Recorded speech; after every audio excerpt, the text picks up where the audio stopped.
এজন যুৱকৰ ব্যতিক্ৰমী প্ৰয়াস নলবাৰী জিলাৰ অন্তৰ্গত চামতাৰ যুৱক 2022 চনত মিষ্টাৰ নলবাৰী হোৱা ধ্ৰুৱ বৰ্মনে মুকলি কৰিলে ফিট ফেক্টৰী নামৰ জিম এটি নলবাৰী জিলাৰ অন্তৰ্গত চামতাৰ জামৰজনৰ সমীপত মুকলি কৰে ফিট ফেক্টৰী নামৰ জিমটি আৰু আপুনিও যদি শৰীৰ চৰ্চাৰ প্ৰতি আগ্ৰহী তেন্তে যোগাযোগ কৰিব পাৰিব।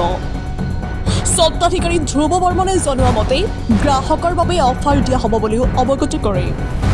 মন কৰিবলগীয়া বিষয়টো এই যে ফিট ফেক্টৰী নামৰ জিমটো মুকলি হোৱাৰ বাবে শৰীৰ চৰ্চা কৰা যুৱক যুৱতীসকলৰ মনত উৎসাহ দেখা পোৱা গৈছে, কাৰণ ইয়াত আছে অত্যাধুনিক প্ৰযুক্তিৰ সা সঁজুলি। চাওক আমাৰ এই প্ৰতিবেদন। আমাৰ মোৰ গুৰু যিটো শৰ্মাদেৱে তেখেতে আহি উদ্বোধন কৰিলে, আজি অপেনিং কৰিলোঁ। জিমটো ক'ত আছে? জিমটো আমাৰ চামতাত আছে, চামতা মঠলত ফিট ফেক্টৰী নাম, এনেকৈ আজি অপেনিং কৰিলোঁ। জিমটোৰ একদম সম্পূৰ্ণ পৰিচয়টো চামতাৰ কোনখিনি ৰোড? চামতা জামৰতল বুলি কয় আমাৰ এইখিনি। জামৰতলতে হৈছে মেইন তোমাৰ এই তেল ডিপু ষ্টেট বেংকৰ কাষতে ইয়াতে খুলিছোঁ। জিমটোৰ নামকৰণ কি নামেৰে কৰা হৈছে? ফিট ফেক্টৰী বুলি ৰখা হৈছে। ফিট ফেক্টৰী বুলি এডমিশ্যন মই 400 কৰিছোঁ আৰু মান্থলি 600 কৰিছোঁ। মান্থলি 600 কৰিছোঁ। কিবা অফাৰ দিয়া হ'ব নেকি গ্ৰাহকৰ কাৰণে? অফাৰটো আছে, অফাৰ থাকিব বাৰু। অফাৰটো মই কৰি দিম। এইটো সঁজুলি আনিছোঁ বাৰু। ইয়াতে স্মিথ মেচিন ৰখা হৈছে, 4 লিটাৰেল ৰখা হৈছে। অত্যাধুনিক মেচিনে আনিছোঁ। প্ৰটিনটো চাওক, এতিয়া প্ৰটিনটো চবেই নলয়। যদি কোনোবাই লয়, ইচ্ছুক প্ৰাৰ্থী থাকে লোৱা, সিহঁতক দি দিওঁ, মই মোৰ ফালৰ পৰা দি দিওঁ।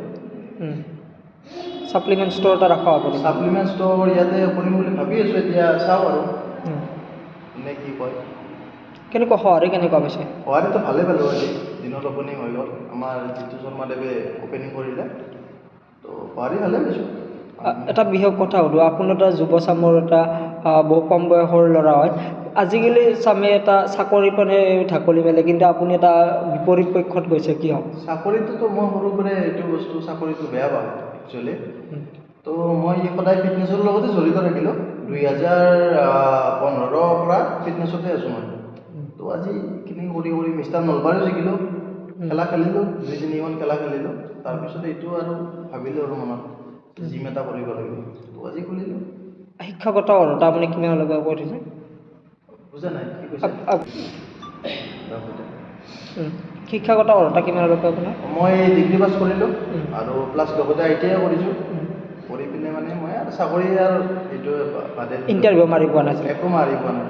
পাছ কৰিলোঁ আৰু আহি পেলাই মানে এনেকৈ ফিটনেছ জগতত সোমালোঁ। তাৰপৰা তোমাৰ খেলা খেলিলোঁ, খেলাত জিকিলোঁ, উইন হ'লোঁ, আহিলোঁ। আহি পেলাই এনেকৈ মোৰ গুৰুও আছে লগত, তেনেকৈ সঁহাৰি পাই পেলাই আজি জিমটো খুলিছোঁ। নমস্কাৰ, আজি বহুত ভাল লাগিল। ফিট ফেক্টৰী নামৰ এখন জিম খুলিছে, মোৰ গুৰুৰে হয়। বহুত ভাল লাগিল, সকলোৱে আহিব। আৰু মাচুলটো কমতে, কিন্তু মাহিলী ফিজ। সা সঁজুলিবোৰ কেনেকুৱা? সা সঁজুলি বহুত ভাল মেচিন আছে, বহুত বেলেগ বেলেগ ধৰণৰ মেচিন অনা হৈছে। আগতে আছিল নে কোনোবা? আগতে আমাৰ সেনেকুৱা মেচিন নাছিল। ভাল লাগিছে। কি ক'বা তোমাৰ লগৰবোৰক? মানে ভাল লাগি আছে আৰু এনেকুৱা এটা জিম পাই আছোঁ, মাৰি ভাল লাগিব। সকলোৱে জিমখনত ভিজিট কৰক, সেইখিনিয়ে আৰু ভাল লাগিব আহিলে।